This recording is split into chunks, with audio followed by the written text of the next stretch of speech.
अस्सलाम वालेकुम students, welcome to AR accounting. आज हम करने जा रहे हैं क्वेश्चन नंबर 4 इस पेपर का। और ये क्वेश्चन नंबर 4 जो है it is of company accounts. Company accounts में हमें यहाँ पे जो है वो पहले statement of changes in equity बनानी है और फिर उसके बाद हमें स्टेटमेंट ऑफ फाइनेंशियल पोजीशन बनानी है नेक्स्ट पार्ट में। अच्छा जी, इसमें हम देखते हैं क्वेश्चन को। ये बहुत आसान क्वेश्चन होता है लेकिन अक्सर स्टूडेंट्स इसमें छोटी-छोटी मिस्टेक्स करके बहुत सारे अपने मार्क्स लूज़ कर लेते हैं। ठीक है जी, तो हम स्टार्ट करते हैं। H limited prepares his financial statements to 30th April each year. तो ये क्या चीज़ है जी? 30th अप्रैल ये फाइनेंशियल स्टेटमेंट्स बनाने की डेट है, यानी कि ये उनका कंपनी का क्या है? ईयर एंड है। ये उनका ईयर एंड है कंपनी का, ठीक है? तो ईयर एंड की डेट मैं हमेशा आपको कहता हूँ कि ईयर एंड की डेट बहुत इंपॉर्टेंट होती है, फाइनेंशियल ईयर एंड। उसके बाद during the year ended 30th April 2025 the following took place. ये चीजें हुई हैं क्या? देखते हैं। The company made a profit for the year 26,700 after charging the debenture interest. के कंपनी को कितना प्रॉफिट हो रहा है? 26,700, ठीक है? डिबेंचर इंटरेस्ट माइनस करने के बाद वाला प्रॉफिट है ये। उसके बाद है a transfer of 5,000 was made to general reserve. तो इसमें से हमने अपने प्रॉफिट में से क्या किया? हमने 5,000 जनरल रिजर्व में ट्रांसफर कर दिए। Okay, then a dividend of 5,340 was paid. No other dividends are payable for the year. हम एक ही डिविडेंड पे कर रहे हैं इस क्वेश्चन में एंड दैट इज 5,340। तो ये हमारे पास कुछ डिटेल्स हैं जो कि हमने फिर वो कह रहे हैं कि statement prepare the statement of changes in equity for H limited for the year ended 30th अप्रैल 2025। अच्छा बच्चों, ये statement of changes in equity क्या होती है? उससे पहले आपको अगर इक्विटी पता हो तो इक्विटी बेटा कहते हैं कैपिटल को। कैपिटल, ठीक है? कंपनी का कैपिटल थोड़ा सा स्कैटर्ड होता है। सिंगल फिगर कैलकुलेट करने के लिए कैपिटल की हमें कुछ और फिगर्स पे कैलकुलेशंस करना पड़ती हैं। बस यही फर्क है कंपनी में और पार्टनरशिप या क्या कहते हैं उसमें सोल ट्रेडर में, ठीक है जी? तो उनमें हम यूजुअली जब पार्टनरशिप में देखें जो टोटल कैपिटल होता है वो पार्टनर्स का टोटल कैपिटल होता है कि हर पार्टनर का कैपिटल हम क्या करते हैं? ऐड कर देते हैं, तो हमारे पास टोटल कैपिटल आ जाता है। इसी तरह सोल ट्रेडर में एक ही फिगर होती है कैपिटल की, लेकिन कंपनी में थोड़ी सी चीजें हमारे पास ज्यादा होती हैं। इनमें क्या क्या होता है? ऑर्डिनरी शेयर कैपिटल, यानी कि वो पैसा जो हमने शेयर सेल करके स्टॉक मार्केट में इकट्ठा किया होता है लोगों से, उसको क्या बोलते हैं? Ordinary share capital. General reserve और रिटेन्ड अर्निंग, ये दो चीजें हैं। इसमें सबसे पहले आप देखें रिटेन्ड अर्निंग्स। रिटेन्ड अर्निंग्स वो होती हैं, ये वो प्रॉफिट होता है जो हम डिस्ट्रीब्यूट नहीं करते शेयर होल्डर्स में। यानी कि शेयर होल्डर्स में जो प्रॉफिट डिस्ट्रीब्यूट नहीं किया जाता, बल्कि कंपनी उनको संभाल के अपने पास रख लेती है कि फ्यूचर में किसी और पर्पस में ये काम आएगा, तो उसको बोलते हैं रिटेन्ड अर्निंग। अच्छा, अब ये अनडिस्ट्रीब्यूटेड प्रॉफिट होता है, रिटेन्ड अर्निंग और जन इसमें से कुछ हिस्सा फिर हम क्या करते हैं? एक और समझ लें, एक और बकेट है हमारे पास रिटेन्ड अर्निंग, ये भी रिटेन्ड अर्निंग्स में से ही आ रहा होता है, जनरल रिजर्व। बस ये समझिए कि इसका कुछ पार्ट हम अलग कर लेते हैं, तो जिसको हम क्या बोलते हैं? General reserve. यानी कि जनरल रिजर्व क्या है? ये भी रिटेन्ड अर्निंग का ही कोई एक पार्ट है जिसको सेपरेट कर लिया जाता है रिटेन्ड अर्निंग्स में से और उसको नाम दे दिया जाता है जनरल रिजर्व का। तो अब statement of changes in equity का मतलब ये है कि ड्यूरिंग द ईयर कंपनी का जो कैपिटल है उसमें क्या चेंज आया है, ठीक है? उसमें क्या चेंज आया है? तो उसमें जो चेंज आता है वो उनकी जो रीजंस होती हैं वो हमें ये दी जाती हैं कि ये चीजें हुई हैं कंपनी में ड्यूरिंग द ईयर। अब आप बताएं कि statement of changes in equity बनाएं और उसमें ये शो करें कि क्या क्या चेंजेस आए हैं, ठीक है? तो इसमें देखें आप, सबसे पहले तो ओपनिंग प्रॉफिट उन्होंने ओपनिंग बैलेंसेस उन्होंने खुद ही लिख दिए हैं।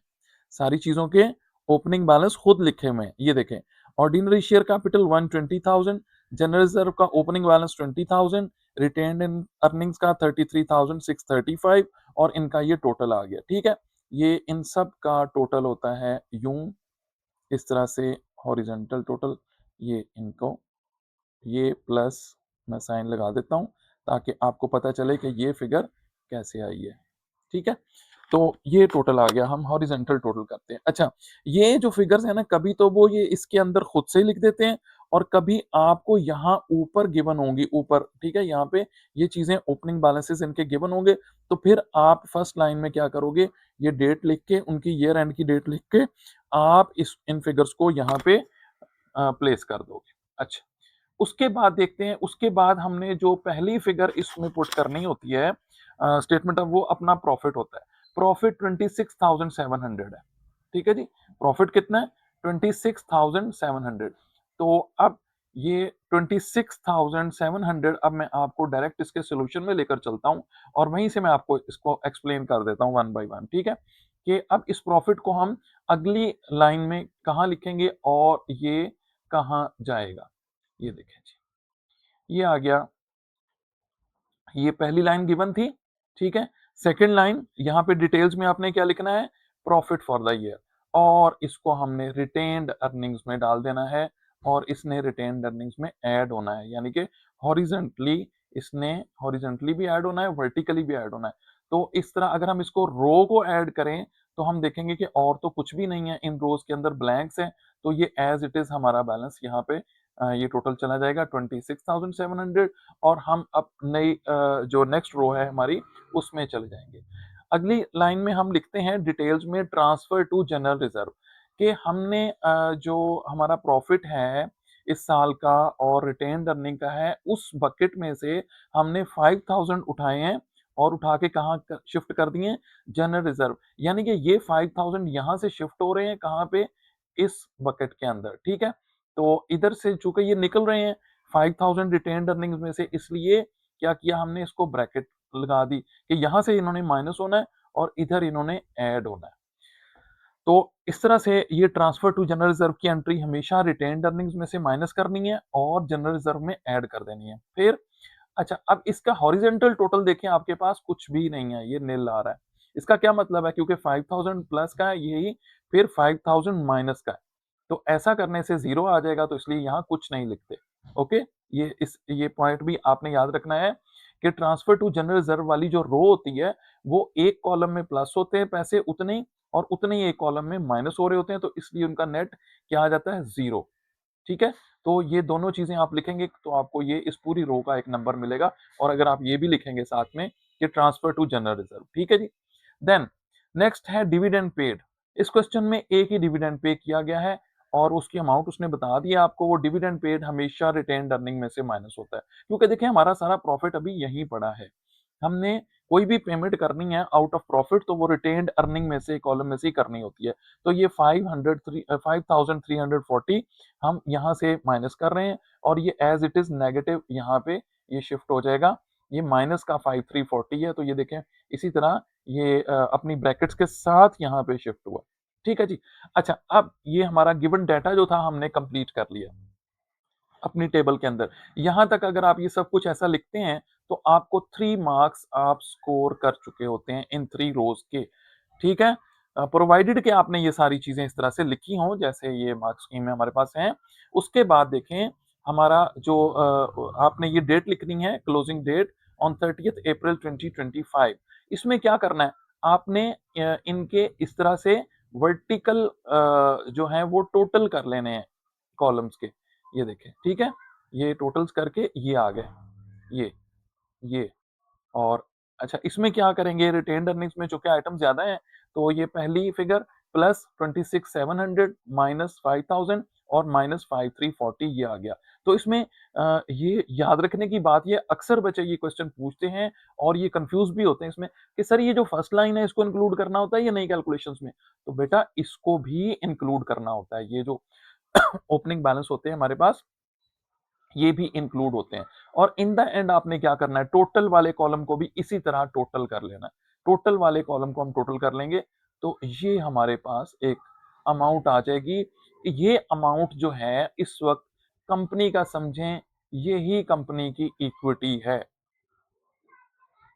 ठीक है, कंपनी की यही इक्विटी बनेगी, इक्विटी फिगर या कैपिटल फिगर जिसको हम कह सकते हैं वो ये है 194,995 क्लोजिंग डेट पे।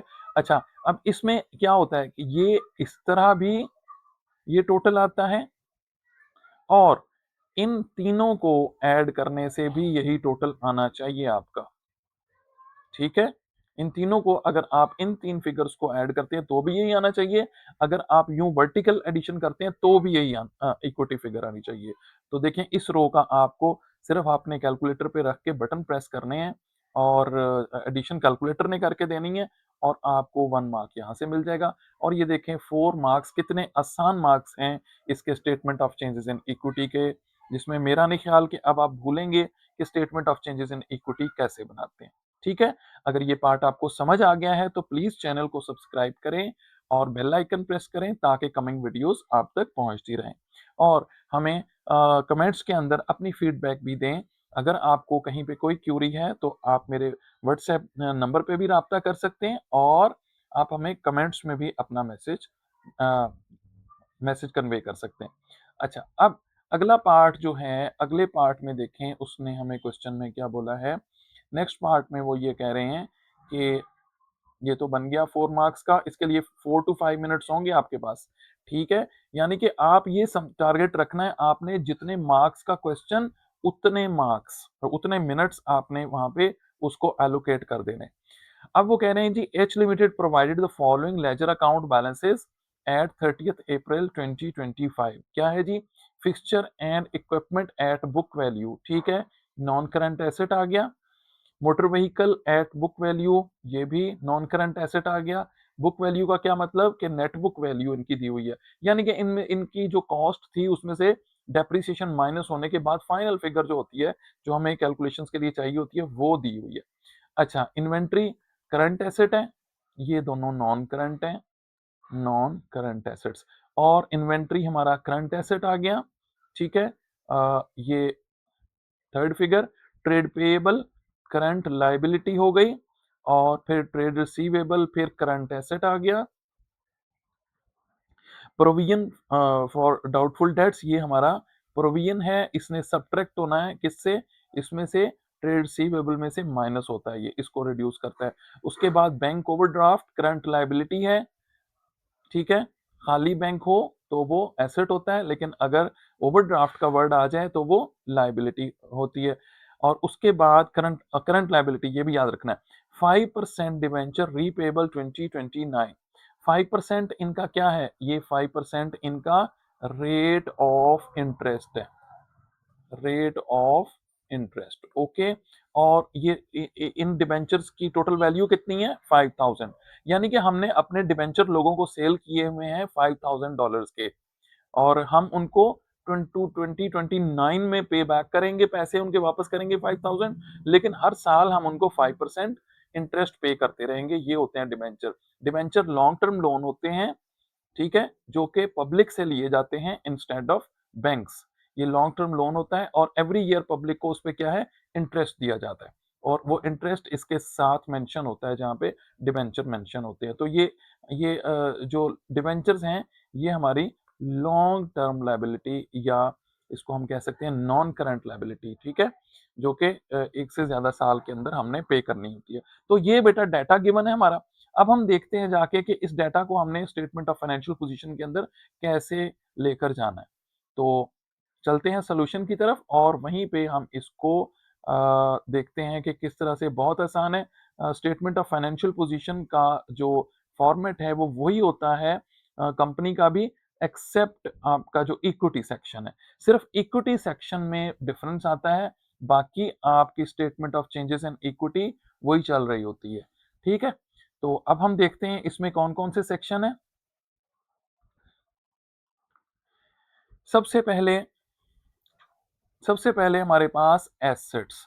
हम क्या करते हैं, हम एसेट्स की हेडिंग देते हैं और फिर अगली हेडिंग देते हैं non current assets at book book value. तो क्योंकि हमारे दोनों एसेट्स उसने बुक वैल्यू पे दिए हुए, इसलिए हमने बुक वैल्यू का वहां पे वर्ड साथ लगा दिया। तो अब इसके अंदर हमारे पास दो चीजें हैं। कितनी चीजें हैं इस हेडिंग के अंदर, हमारे पास दो चीजें आ गई, कौन कौन सी? Number one A fixture and equipment, number two motor vehicle. ये इनकी वैल्यूज आ गई और इनको हमने लिखकर ऐड कर दिया। ठीक है, ये ऐड करके नॉन करंट एसेट्स की बुक वैल्यू का टोटल आ गया। ओके, इसके नीचे लाइन नहीं लगानी, याद रखिएगा, इसके नीचे लाइन नहीं लगानी क्योंकि इसने अभी फर्दर कैलकुलेशन में यूज होना है। उसके बाद नेक्स्ट हेडिंग है हमारे पास करंट एसेट्स की, current assets. Okay, current assets में देखें हमारे पास number one inventory, number two trade receivables. Trade receivable में से प्रोविजन फॉर डाउटफुल डेट्स जो गिवन होता है वो माइनस करना होता है, तो इसमें से ये माइनस हो रहा है। ठीक है, ये माइनस करके इसका आंसर ये आ जाएगा। ठीक है, पहला हमारा एसेट ये आ गया, दूसरा एसेट ये आ गया, और उसके बाद हमारे पास कोई भी करंट एसेट नहीं है क्वेश्चन में, तो हमने इन दोनों को ऐड कर दिया। ये दोनों आपस में अब क्या हो जाएंगे? ऐड हो जाएंगे, और इनका आंसर हम यहाँ फाइनल वाले कॉलम के अंदर ले जाएंगे। तो अब ये नॉन करंट एसेट्स का टोटल आ गया, और ये जो है ये किसका टोटल है? ये नॉन करंट एसेट्स का टोटल है, और ये टोटल किसका है? ये करंट एसेट्स का टोटल है। तो अब नॉन करंट एसेट्स और करंट एसेट्स दोनों आपस में क्या हो जाएंगे? ऐड हो जाएंगे। ये ऐड हो गए तो हमारे पास आ गया $232,005। ठीक है जी, तो ये यहां तक हमारी स्टेटमेंट ऑफ फाइनेंशियल पोजीशन की एक साइड हम जिसको कहते हैं वो कंप्लीट हो गई है, यानी कि टोटल एसेट्स। ये जो स्टेटमेंट ऑफ फाइनेंशियल पोजीशन है ना, ये एक्चुअली हमारी अकाउंटिंग इक्वेशन को रिप्रेजेंट कर रही होती है। ये अकाउंटिंग इक्वेशन क्या होती है? Assets equals liabilities plus capital. अब हमने ये साइड तो कर ली है, अब हम क्या देखेंगे कि दूसरी साइड पे हमारे कैपिटल और लायबिलिटीज किस तरह हमने लिस्ट करने हैं, देखते हैं। अगर आपको चीजें समझ आ रही हैं तो प्लीज चैनल को सब्सक्राइब कर दें और बेल आइकन जरूर प्रेस करें। उसके बाद नेक्स्ट हम हेडिंग देखते हैं कि हेडिंग क्या देते हैं जी। इक्विटी एंड लाइबिलिटीज की हेडिंग आ गई है जी हमारे पास, इक्विटी एंड लाइबिलिटीज। और इसके अंदर जो हमने सबसे पहली चीज लिखनी है वो इक्विटी एंड रिजर्व।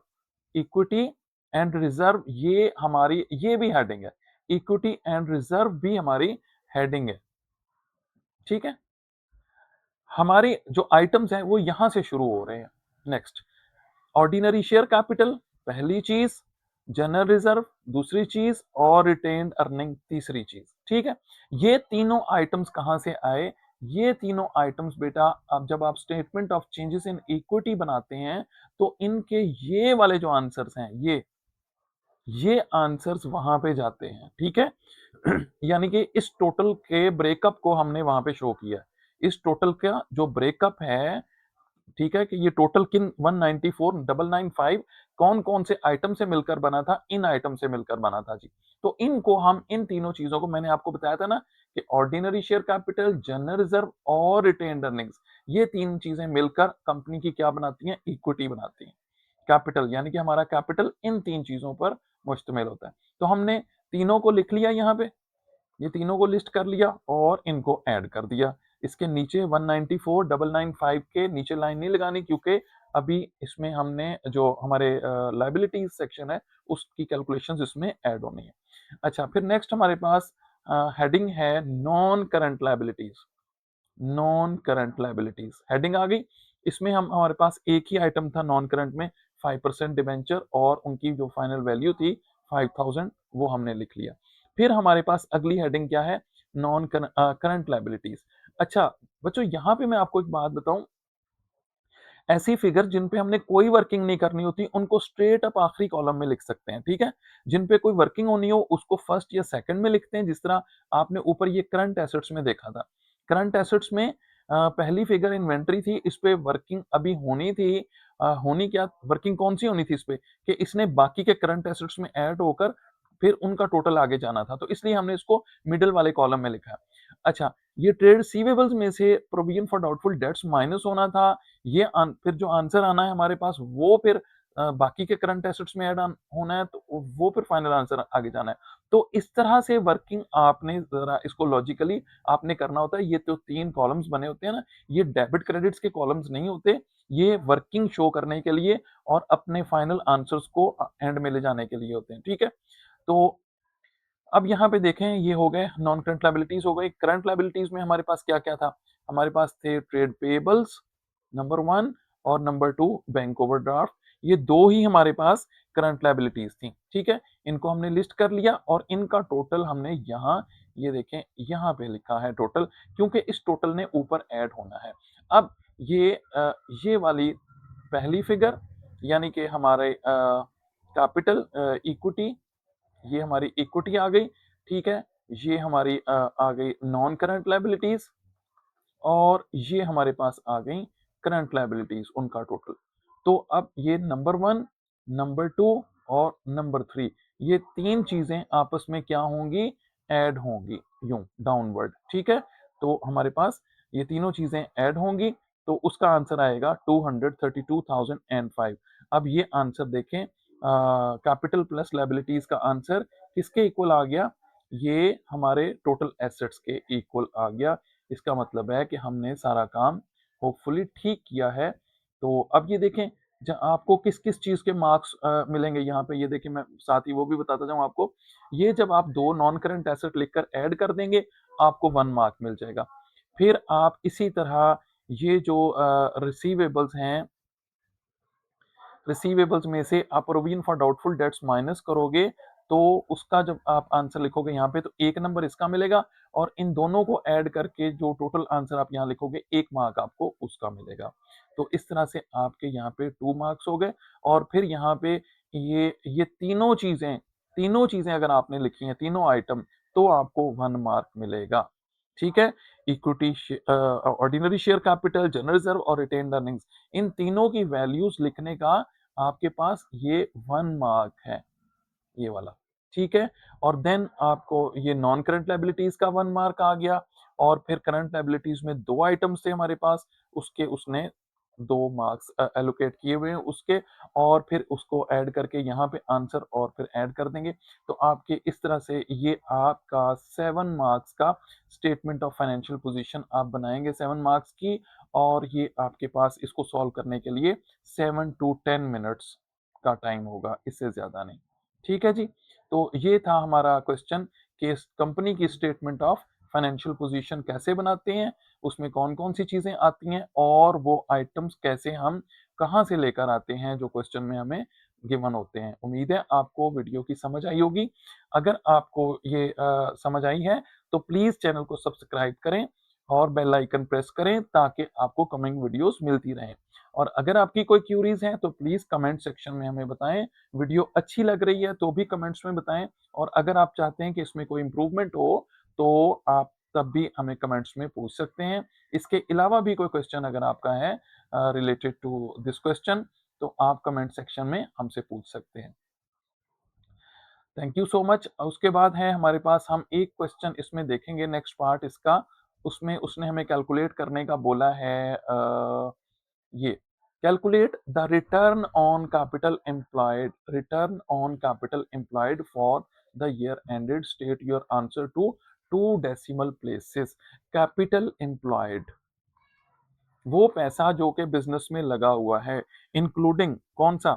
एक तो वो पैसा जो ओनर्स ने लगाया हुआ है, दूसरा अगर नॉन करंट लायबिलिटीज हैं वो भी लगी हुई हैं, ठीक है। तो वो क्या कहलाता है? Capital employed. और उसके ऊपर हमने क्या फाइंड करना होता है? Return on capital employed. अब रिटर्न का क्या मतलब होता है? प्रॉफिट, ठीक है। रिटर्न ऑन कैपिटल एम्प्लॉयड, यानी कि हमारा profit divided by capital employed, ये इसका फार्मूला होता है। मल्टीप्लाई बाय हमने करना होता है 100 से। अच्छा, अब कैपिटल एम्प्लॉयड जो है, कैपिटल एम्प्लॉयड जो होता है, हमने यहाँ पे वो हमारा क्या होता है? Capital plus long term liabilities, long term liabilities, ये दो चीजें मिलकर हमारा कैपिटल एम्प्लॉयड बनाती हैं। फिर से बता रहा हूं कि capital plus long term liabilities, non current liabilities जिसको बोलते हैं, ठीक है, वो दोनों ऐड होते हैं तो क्या बनता है? कैपिटल एम्प्लॉयड बनता है। अच्छा, और प्रॉफिट यहाँ पे कौन सा लेना होता है? एक बात का आपने ख्याल रखना है, profit before interest, profit before interest वाला हमने लेना होता है। ये बात याद रखनी है। ये छोटा सा टेक्निकल पॉइंट है जो अक्सर बच्चे भूल जाते हैं, कि यहाँ पे जो प्रॉफिट हमें विदाउट इंटरेस्ट दिया होता है, इंटरेस्ट माइनस होने के बाद वाला प्रॉफिट दिया होता है, वो ही प्रॉफिट बच्चे लिख जाते हैं और अपना मार्क लूज कर लेते हैं। आपने याद रखना है कि जब भी हम return on capital employed calculate करेंगे तो प्रॉफिट में से अगर इंटरेस्ट माइनस किया हुआ है, उसने पहले हमें माइनस करके इंटरेस्ट माइनस करके प्रॉफिट फिगर दी है, तो हम वो ऐड बैक कर लेंगे। ठीक है। और दूसरा, कैपिटल एम्प्लॉयड में टोटल कैपिटल, कंपनी का जो टोटल कैपिटल है, इक्विटी जो हमने अभी देखी थी statement of changes in equity में, उसमें क्या ऐड करेंगे, उसमें लॉन्ग टर्म लायबिलिटीज अगर हमारे क्वेश्चन के अंदर है तो वो ऐड करेंगे।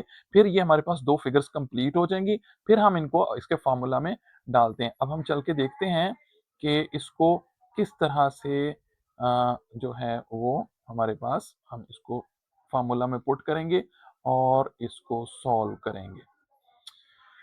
तो ये देखें जी, ये आ गया हमारे पास क्वेश्चन 4D। ये 26,700 हमारे हमें प्रॉफिट गिवन था और प्लस 250, ये देखें 250 कहां से आ गया, ये डिबेंचर का इंटरेस्ट है, ये डिबेंचर इंटरेस्ट है। ठीक है। डिबेंचर का इंटरेस्ट बनता था, कैसे डिबेंचर का इंटरेस्ट, डिबेंचर का इंटरेस्ट बहुत आसानी से निकाल सकते हैं हम। ये देखें यहाँ पे उन्होंने हमें दिया, ये जो फिगर्स दी हुई हैं 5% के 5,000 का 5%, 5,000 का अगर हम 5% लें तो ये कितना आता है, 250 आता है। तो ये हमारा डिबेंचर इंटरेस्ट है, ये प्रॉफिट में हम ऐड बैक करेंगे और इसको फार्मूला में पुट कर देंगे। ये देखें, और नीचे कैपिटल एम्प्लॉयड लिया हुआ है उसने, ये टोटल इक्विटी आ गई जो हमने statement of changes in equity की जो फाइनल फिगर थी हमारी, और प्लस ये क्या चीज आ गई 5,000, ये लॉन्ग टर्म लाइबिलिटी है, लॉन्ग टर्म लाइबिलिटी, यानी कि इस क्वेश्चन में जो हमारे डिबेंचर्स हैं वही हमारी लॉन्ग टर्म लाइबिलिटी है, और प्लस ये। तो अब ऊपर वाले आंसर को नीचे वाले आंसर से डिवाइड करना है, और डिवाइड करने से पहले आपने इनको ऐड कर लेना है, डिवाइड करने से पहले दोनों को ऐड करके यहाँ पे लिखना है लाजमी, मैं बार बार बता रहा हूं आपको। ठीक है। तब जाके आपको 1 मार्क इस ऊपर वाली फिगर का और 1 नीचे वाली फिगर का मिलेगा। और इसमें आपने ये भी बताना है कि ये फिगर कैसे कैलकुलेट हुई है, यानी कि इनका ब्रेकअप आपने शो करना है, इस ब्रेकअप को शो करने के आपको मार्क्स मिलेंगे। ठीक है। तो ये देखें 2 मार्क्स यहाँ पे उसने ऐसे नहीं दे देने आपको।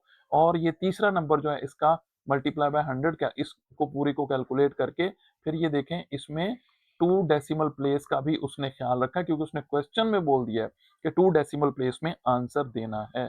तो वो देखेगा कि आपने 2 डेसिमल प्लेसेस की बात का भी आपने ध्यान किया है या नहीं, या आप उसको अपनी मर्जी से लिख दिए आपने। तो इस तरह से आप ये return on capital employed find कर सकते हैं। यहाँ पे अब 13.84 जो percent return on capital employed है, ये क्या शो कर रहा है कि हर $100 जो हमने बिजनेस में इन्वेस्ट किए हुए हैं, अगेंस्ट एवरी $100 हम कितने डॉलर जो हैं वो प्रॉफिट अर्न कर रहे हैं, $13.48 हमें प्रॉफिट हो रहा है अगेंस्ट एवरी $100 इन्वेस्टेड। ठीक है। तो this is how we interpret return on capital employed. Thank you so much for watching this video and getting the understanding of statement of changes in equity, statement of financial position, and return on capital employed. Please subscribe the channel and press the bell icon so that you can have the coming videos. Okay, Allah Hafiz.